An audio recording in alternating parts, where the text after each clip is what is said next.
আসসালামু আলাইকুম রহমতুল্লাহি ওবরাকাতুহ। সুপ্রিয় দর্শক শ্রোতা, আপনাদের মাঝে মাহে রমজান মোবারক উপলক্ষে একটি অতীব গুরুত্বপূর্ণ মশালা নিয়ে উপস্থিত হয়েছি।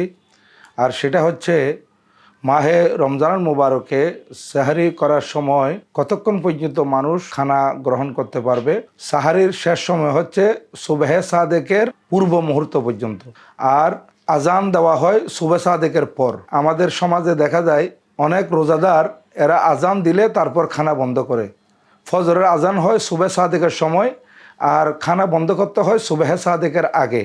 তাই কোনো রোজাদার যদি আজান দেওয়ার সময়ও খানা গ্রহণ করতে থাকে তাহলে তার রোজাটা হবে না, সে এমনিতে উপবাস থাকলো, সে বেরোজাদার হয়ে যাবে। কারণ উনি সুবহে সাদেক পর্যন্ত খানা গ্রহণ করেছেন, আর সেই জন্য ওনাকে কজও দিতে হবে, কফরও দিতে হবে, যেহেতু উনি সুবহে সাদেক পর্যন্ত খানা গ্রহণ করেছেন ইচ্ছাকৃতভাবে।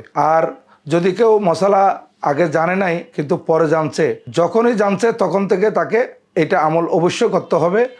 আর যদি কেউ মশলা না জানার কারণে সুবহে সাদেক পর্যন্ত খানা গ্রহণ করছে, তাহলে ওনাকে এটার কজা অবশ্যই দিতে হবে। আর বিশেষ করে সাহারির শেষ সময় কতটুকু, এই জন্য আঞ্জুমানুর রহমান আহমদিয়া সুন্নিয়া সহ বিভিন্ন প্রতিষ্ঠান, বিভিন্ন সংস্থা, বিভিন্ন মাদ্রাসার পক্ষ থেকে রমজানের তোহফা ফ্রি বিতরণ করা হয়। এটা কেন?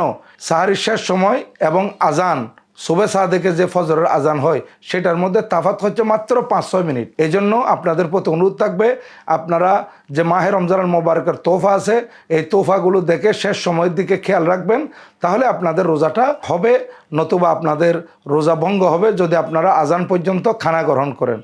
আর একটি গুরুত্বপূর্ণ কথা হচ্ছে, আজান যদি কোনো মুয়াজ্জিন রোজাদারদের খানা বন্ধ করার জন্য সুবহে সাদেকের আগে দিয়ে দেয়, তাহলে সেটা ফজরের আজান হবে না, ওনাকে ফজরের আজান পুনরায় দিতে হবে সুবহে সাদেক হলে। ধন্যবাদ।